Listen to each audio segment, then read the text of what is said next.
is Saturday, so today is the day I'll put my boonie hat on and pretend I'm going into the bush or something. I don't know. But anyway, I just wanted to do a quick video on a follow-up on my BK-2 sheath that I made, and you can see it in a previous video, but there's my BK-2, and here's the leather sheath that I made for it. But you might remember if you've seen the video that I made this MOLLE system.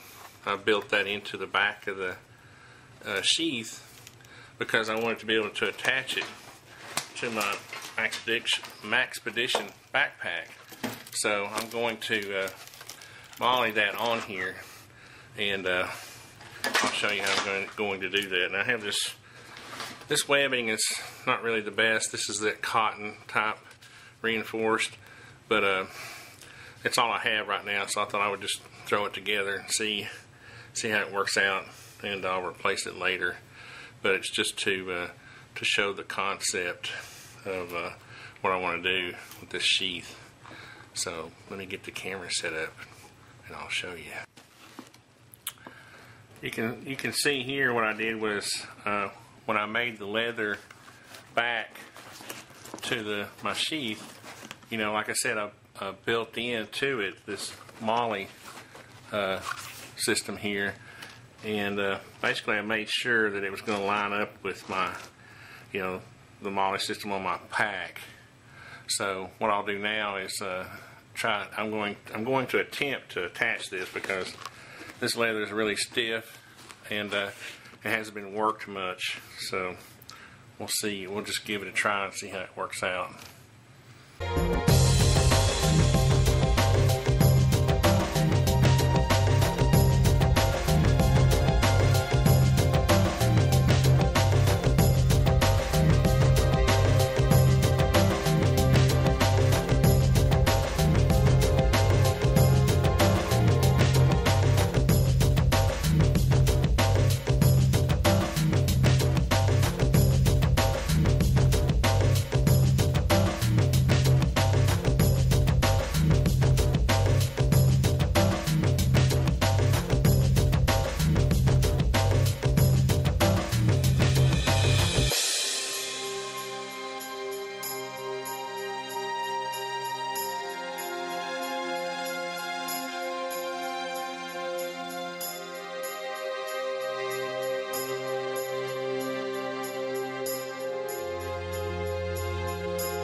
Okay, what I've decided to do is just go ahead and fish this webbing through the remainder of the MOLLE loops, and then I'm going to just loop it back and go back the other direction. And I think this webbing is so tight, I think the friction will hold it. So that's what I think I'm going to do. Just run it back through here. I guess now I'm glad I got the wider webbing, because the friction is going to help hold it. It's going to help hold it in place. Now, I know you guys who are experts at this are saying, "What in the heck are you doing?" Well, I'm not an expert on this stuff. I'm just trying to wing it. And of course, you don't see too many leather sheaths with MOLLE systems, so this is just something I've kind of made up as I've gone along. And I think it's more fun that way, to be honest with you. We artisans tend to try to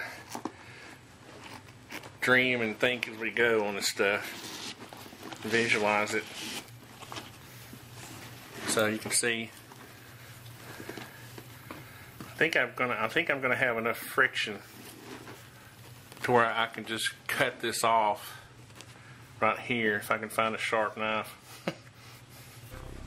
This knife, I really haven't tested the edge on it yet. It's not bad. Cut that webbing pretty easily. Now the other thing I haven't tested is to see if this stuff will, if I can just, I think this is pretty much cotton. So I'm not sure that fraying it. What I may do is just take, you know what I'm going to do? I'm going to take some Gorilla Tape and put it on there. That's, I think of that before. I don't know if you guys have never used Gorilla Tape. It's like 10 times stronger than duct tape. And really, it's really effective for this kind of thing.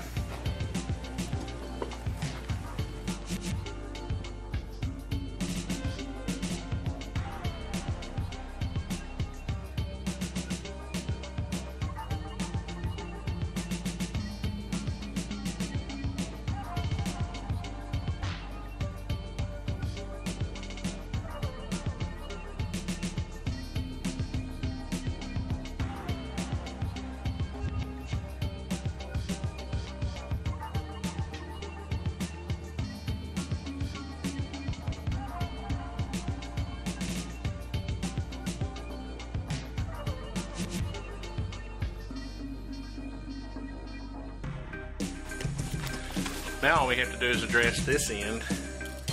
What I'm going to do there is I'm going to take some paracord and run it through this little handy loop here and go through the belt loop, and that'll hold that secure.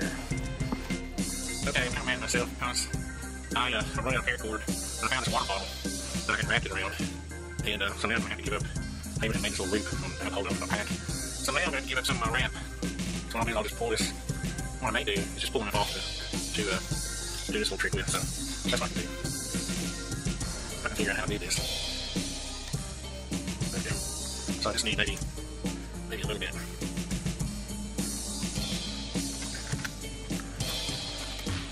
I can fix that later.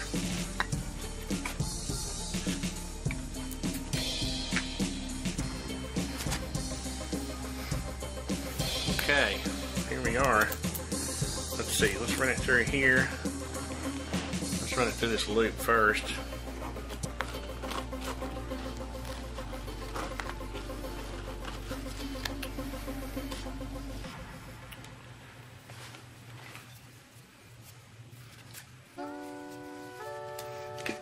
I'll cut that loop, it'll lay like that and we'll just bring it through here.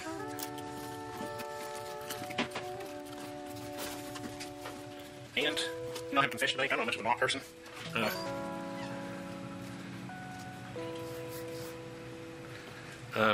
So what I'm going to do is, that was my wife telling me she's going to get her hair cut.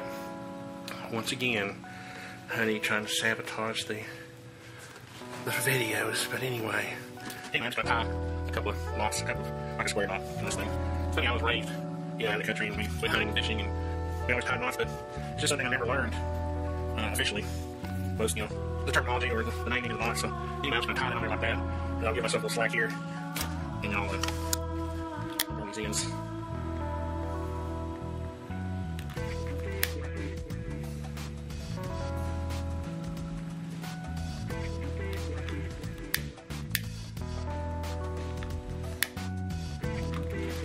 That's enough pyro.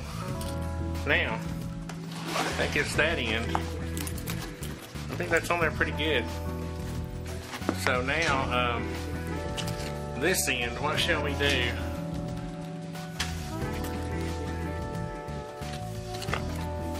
think what I'm going to do is just cut that off from now. And maybe give it a little slack. I don't think it'll hurt to leave it hanging. I really ain't cutting it off for some reason. There's something I can do. But I think it's really going to be okay.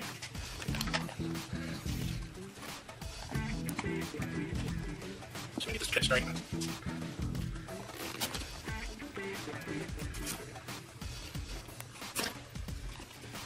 So use a pair of shears. Neater. But you already have one skinny piece of duct tape. In real case, what I'll do is I'll tear that off and save it for to clean up the end of this thing. It's really sticky. It's hard to get off your fingers. Just clean up that end.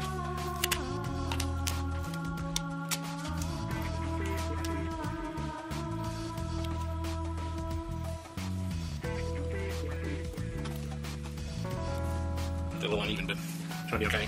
And then, the one thing about duct tape, or any sort of tape like this, is that it doesn't really stick that well to a fabric. All this tape sticks really well. But if you do this little trick, where you come back around it, like this, it sticks to itself really well. So in effect, you just make yourself a little end there. And that girl maybe quite lasts, I'd say, a year. Better heavy use, maybe longer. So, now. I don't know if you remember, one of the neat things I made on this sheath was a little pouch to keep my ferro rod and a hacksaw blade on a piece of paracord. And I gotta be careful. This hacksaw blade, I don't know if you know this little trick, actually will throw a better spark because of the type of steel that they use for the hacksaw blades, and you can save your blade. So, and these are just some 4.5 inch ferro rods that I ordered, just blanks. And so, what I do is I've got it on a little piece of paracord, and it goes right in my little pouch here. And I leave the paracord hanging out so I can pull it, pull it out, and it just snaps. So there it is, guys. Let me see if I can get the knife in the sheath.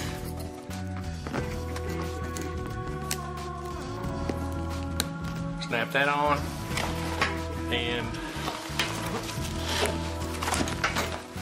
now we've got to see if I can back out a little bit. This is, oh, by the way, this is a got the zipper open. By the way, this is a Falcon II Expedition pack. But I made this, the entire purpose for me making the sheath was so that I could attach it to the side of my pack.